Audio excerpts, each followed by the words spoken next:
the growing good of the world is largely made up of unhistoric acts, and that things are not so ill between you and me is largely owing to those Dorotheas who lead hidden lives and rest in unvisited tombs. I think that sense for people, like we are part of this earthly order where we are playing a role. We may not leave a big mark in history. We are leading hidden lives, most of us, but that we are contributing to this order, both in terms of our sense of history, but also in terms of the present. I think that in itself is really empowering for people then, and knowing where your place is in that natural system. Yeah, I'm thinking of kindness in this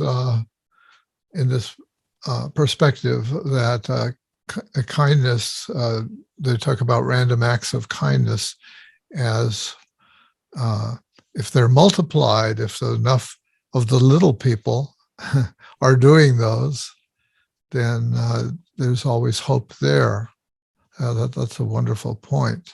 Yeah, and that's how you get emergence in complex systems, right? It's like individuals acting in certain ways, or individual, whether it's particles or people, you get emergent phenomena as a result, for better and for worse. You can get you can get a stampede also from emergence, but you can also get these wonderful community systems that emerge. Yes, I'm thinking of microloans, going back to money, and the microloan system seems there was a charity, and I've in the shuffling of computer files and so on that I used to donate to, and I may not donate anymore because I've forgotten who they are, what their name is, but it was based on microloans in across the world in third world countries where with small loans, again, the trust there, we're going to trust you. It's not a fortune that we're loaning you, but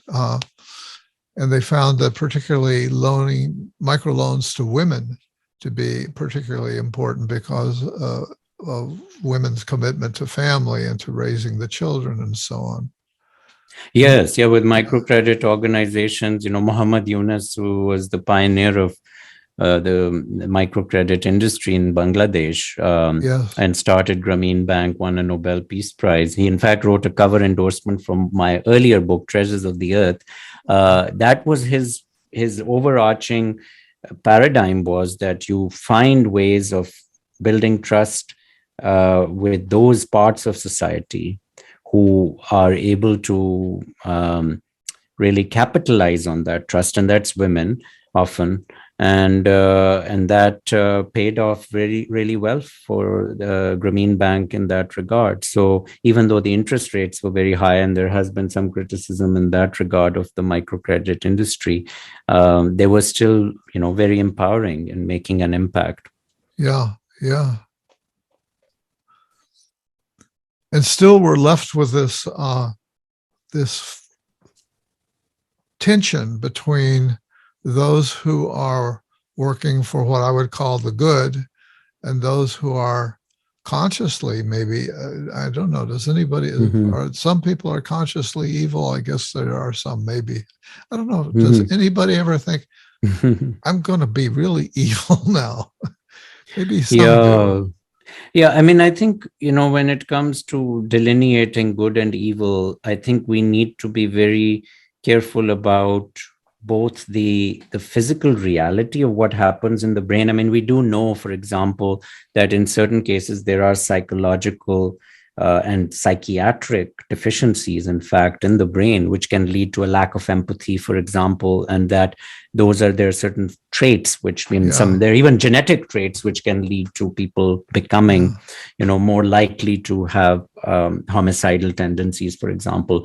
However, from that to the other side of it is where people, because of their environment and because of the way in which I think trust is fundamental in so many ways in socio-ecological systems, where if that trust gets eroded, then they make bad decisions. And I would put someone like President Putin in that category. I do not accept that Putin is inherently evil in the same way as, you might consider people like Hitler, who are thought to have had, like, some really severe psychiatric issues of the lack of empathy and just, what one could call evil in that regard. Whereas and not just lack of empathy, but an intent also, and an ideology which therefore got fueled into this really pernicious force.